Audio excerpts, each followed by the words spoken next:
Hey guys, and welcome back. So today I am continuing my series talking about the different chapters in my book, Grief Sucks, But Your Life Doesn't Have to. We have already talked about the T, R, and U in my trust system for navigating grief. So T was tell your truths.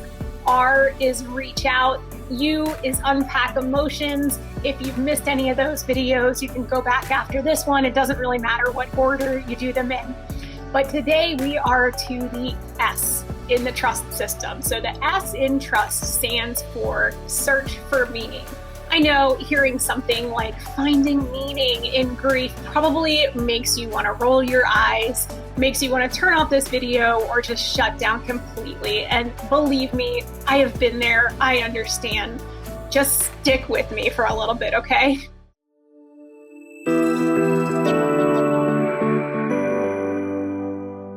First things first, I am not here to tell you that your devastating loss was some sort of blessing in disguise, or that there's some hidden purpose to it all. That is not how this works. The pain that you feel and that giant gaping void that is left by your loved one, that's real and it's profound.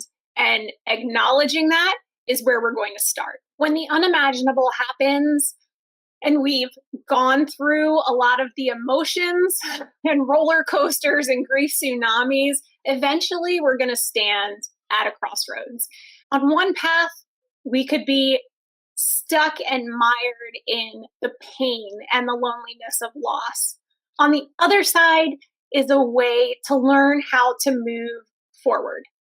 Notice I did not say move on. We never move on from our grief. But what we want to do is try to move just a little bit forward every day, every moment, while keeping the memory of your loved one etched into the fiber of your being. We are never getting rid of that. The key thing that I like to get through in this chapter is that finding meaning does not mean minimizing your loss in any way, shape, or form.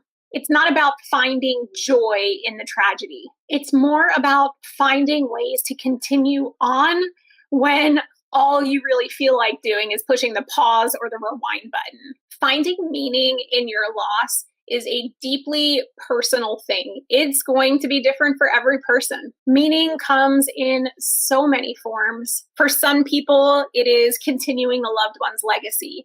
For others, it's pursuing dreams with renewed appreciation, inspired by the fleeting nature of life now that we know that we might not have all the time in the world to do what we wanted to do. Your journey to find meaning is as unique as the person that you lost. My favorite section of this chapter is when it's just starting out, and we start by answering the question of what is the effing point, except I use the stronger language in the book.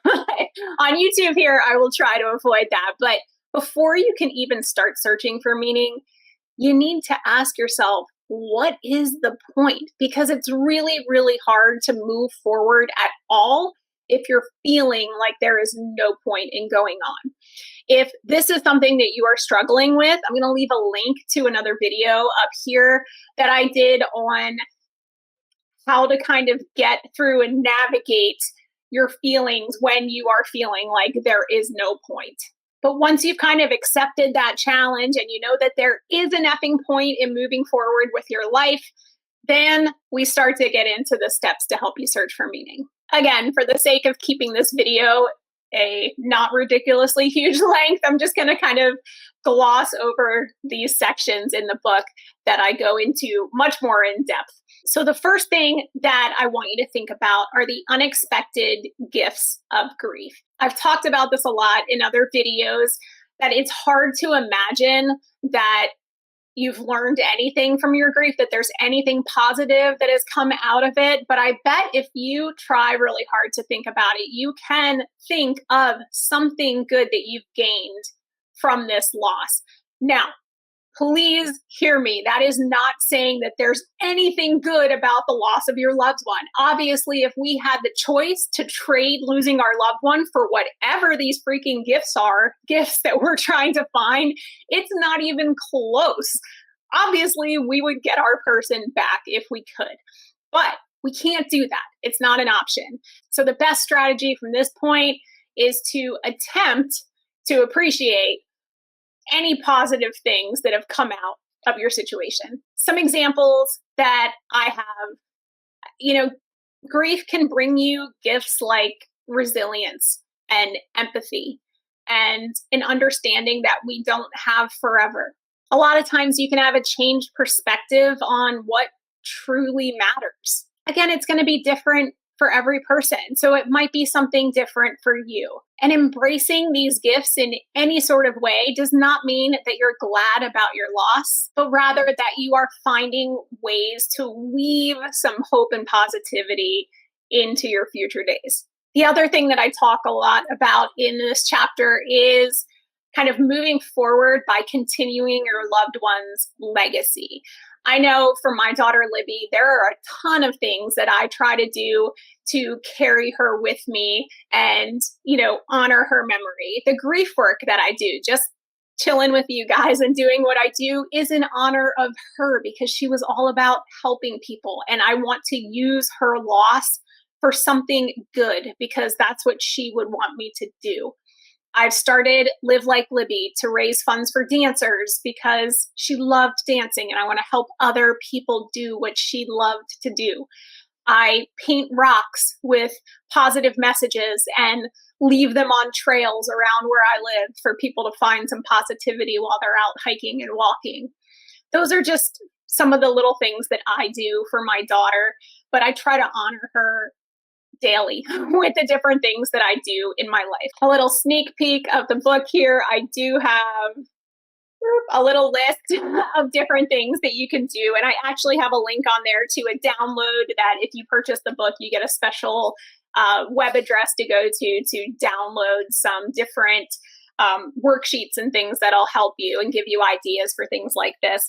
And I also include in the book the part that most people said made them sob more than any other. And that is the letter that I wrote to Libby after she died, which was one of my ways to kind of continue her legacy and honor her and just let her know how I was feeling. But there's a million different things that you could do.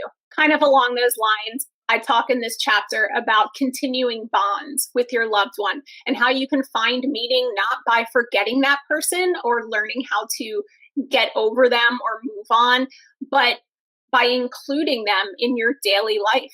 I talk to Libby on a daily basis. I don't think she can actually hear me. I know some of you do. I'm not religious, so I don't think she's floating out there listening to me at all, but it just makes me feel better to have imaginary conversations with my daughter. So I do that sometimes where I talk to her. So talk to them, write to them. Keep them present in your daily life as much as possible. We're not trying to let go of the bond that we have. We are trying to continue it throughout the rest of our lives. Another way to find meaning that I discuss in the book is embracing traditions, new traditions and old traditions. We all know that holidays and anniversaries are rough, but we can find new ways of doing things to remember and include the person that we've lost. Maybe we adapt old traditions or we come up with completely new ones that somehow honor that person. Personally, one example for me with my mom, she was all about Christmas cookies. So when Christmas rolls around, I think about making cookies. I make her chocolate chip cookie recipe. It's a way of continuing that bond that I had with her, continuing her tradition. However you choose to mark those days, even if it's a holiday, an anniversary, or every day, can be any day of the year. Let that be a reflection of your journey and your continuing bond with your person. Grief doesn't have a roadmap and there's no right or wrong way to do things. Everything's going to be very personal. The whole goal of searching for meaning and the whole heart of this section of the book is finding ways to carry our loved ones with us, carry them forward with us, instead of just having memories of them in the past, creating new traditions and memories that carry them into our future in a different way, but still with us. It's not an easy path, but it is definitely one worth exploring. and I hope you'll give it a shot. I would love to hear ways that you have found meaning in your loss. If you want to leave comments below and share with others, maybe new traditions that you've created or different routines or rituals that you do that remind you of your loved one. What are some things that you do to continue that bond with your person and kind of keep their love and their spirit alive?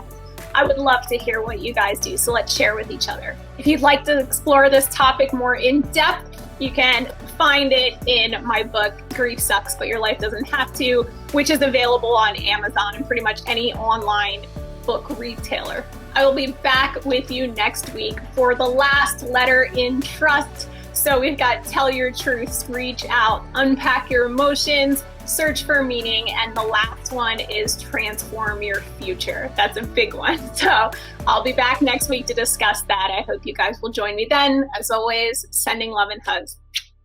Have a great week.